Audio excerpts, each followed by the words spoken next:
اردو میں ابھی تک وہ سائٹس نہیں ہیں.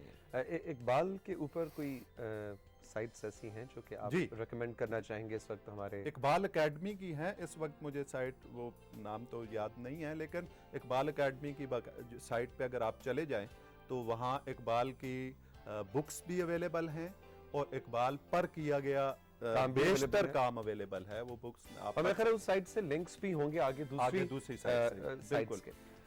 یہ ہے صبح پاکستان. شعیب آفریدی صاحب میرے ساتھ موجود ہیں. آج کچھ فلسفہ، ادب، شاعری اس حوالے سے باتیں ہو رہی ہیں. اس کا مطلب ہے کہ آج کا دن آپ کا ذرا ایسے تھوڑا سا ذرا چائے والا گزرے گا، تھوڑا سا اپنے ساتھ گزارنے کا دل کر رہا ہوگا کہ آج آگے پیچھے فیملی والے، دفتر والے لوگوں سے ذرا بات چیت کم، انسان اپنے آپ سے بات کرے. اس کی بھی بہت زیادہ ضرورت ہوتی ہے نا. چلیے رہیے ہمارے ساتھ، ایک چھوٹا سا بریک لیتے ہیں اور ابھی ملتے ہیں.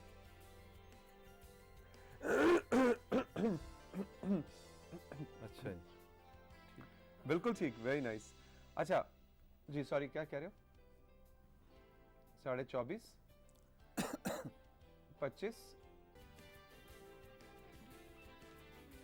جی جناب ویلکم بیک. یہ ہے صبح پاکستان، میرا اور آپ کا ساتھ کچھ دیر اور کا، اور اس ساتھ میں ہمارے ساتھ ہیں پروفیسر شعیب آفریدی صاحب. اور آج ہم نے کچھ فلسفہ، ادب، خاص طور پہ اقبال کا فلسفہ اور ان کے لیکچرز پہ جو کام ہوا اس حوالے سے بات کی. فلسفیوں کے بارے میں یا یوں کہوں کہ کچھ لوگوں کے بارے میں ایک خاص امیجنگ ہوتی ہے کہ اگر اس کے بال بڑے ہوئے ہیں، اس نے ہیئر کٹ نہیں کرائی، اس کی داڑھی بھی تھوڑی سی بڑی ہے، اس نے اینک بھی لگا رکھی ہے، اس نے شاید 3 دن سے ایک ہی کرتا پہن رکھا ہے، وہ سوچ میں گم ہے، بات بھی کم کرتا ہے، کھویا رہتا ہے، ہم کہتے ہیں یار یہ بڑا فلسفی قسم کا بندہ ہے. Do you agree? یہ امیجنگ یہ بھی میں کہوں گا کہ کنونشنل ہے، اور اینگری ینگ مین کا فلسفی یا شاعر کا نام آتے ہی ہمارے ذہن میں ایک اینگری ینگ مین کا تصور سامنے ہوتا ہے. اور اس کی وجوہات بھی ہیں کہ گزشتہ دور میں کچھ فلاسفیز سے تعلق رکھنے والے لوگوں نے بنیادی چھوٹے طبقات کی خاطر سٹرگل کی، تو اس وجہ سے ان کی سفرنگز کی وجہ سے ان کی حالت اور حیات اس طرح کی تھی. میں نہیں سمجھتا کہ جدید عہد میں فلاسفر کا یہ امیج بنتا ہے، بلکہ میرے ایک ٹیچر تھے جو آج کل کسی پڑوسی ملک میں بہت فلاسفی کی پوسٹ پہ ہیں. نہیں آپ ہمیں پڑوسی ملک کی بتا دیں، افغانستان ہے یا انڈیا؟ نہیں، امریکہ میں ہے وہ. امریکہ ہمارا پڑوسی کیسے ہوگا؟ مطلب ملک نام لینا کا اچھا مطلب گلوبلی پڑوسی ہے. گلوبلی آج کل میں نے آپ کو کہا نا گلوبل ویلیج میں ہم رہ رہے ہیں، تو وہ تھوڑے سے گھر چھوڑ کے بھی تو پڑوسی ہوتے ہیں جی، ساتھ والی گلی. انہوں نے مجھے بتایا کہ ملٹی نیشنل کمپنیز میں ٹاپ پہ جو پوسٹیں آ رہی ہیں وہ فلاسفی ڈپارٹمنٹ والے لوگ آ رہے ہیں. اچھا جی. اور فلاسفر یعنی جن کا بیک گراؤنڈ جو ہے وہ فلسفہ ہے. ہاں، انہوں نے ہارورڈ یونیورسٹی سے فلاسفی میں پی ایچ ڈی کی ہے، میرے جو ٹیچر ہیں. تو اور ملٹی نیشنلز کے ملٹی نیشنل کے ٹاپ اسٹریٹا میں کوئی پوسٹ پہ وہ کہتے ہیں کہ یہ ہمارے ڈپارٹمنٹ سے فارغ ہونے والے جاتے ہیں. تو آج کل جو تصور ہم نے قائم کر رکھا ہے فلسفیوں کے بارے میں وہ بہت پرانا دقیانوس قسم کا ہے. میں سمجھتا ہوں کہ فلاسفر جو ہے وہ زیادہ کیلکولیٹنگ اور جدید عہد میں زیادہ فعال شخصیت کے طور پر سامنے آ سکتا ہے. وہ لال رنگ کی ٹائی لگا کے ٹی وی پہ آ سکتا ہے، کوئی مسئلہ نہیں. یہ ایک چانس ہے. تو میں نے پہلے بھی عرض کیا کہ ہمیں ری ڈیفینیشن چاہیے کانسیپٹس کی. وہ جو کانسیپٹس ہم لے کے چلے ہوئے ہیں وہ جا چکے. اب شاعر بھی اتنا غیر فعال معاشرے کا فرد نہیں ہے، وہ بھی فعال ہے اور اس کا بھی رول ہے، اور شاعر اپنے رول کو سمجھتا ہے. اسی طرح ایک فلاسفر جو ہے، فلاسفر انٹلیکچولی سٹرونگ آدمی ہوتا ہے، اس میں ایک لیڈرشپ کی کوالٹی ہونی چاہیے، بجائے اس کے کہ وہ ساری دنیا کو ترک دنیا کر کے اور بیٹھا اپنے خیالوں میں تخیلاتی فلسفے